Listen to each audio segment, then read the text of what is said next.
This channel does not promote any violent, harmful or illegal activities. All content provided by this channel is meant for an educational purpose only.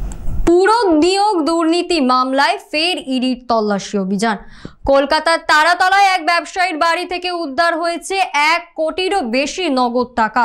পাশাপাশি বাগুইহাটিতেও চলছে ইডির তল্লাশি। টাকার পরিমাণ আরও বাড়তে পারে বলে আশঙ্কা। ঘটনায় চাঞ্চল্য ছড়িয়েছে রাজ্য জুড়ে।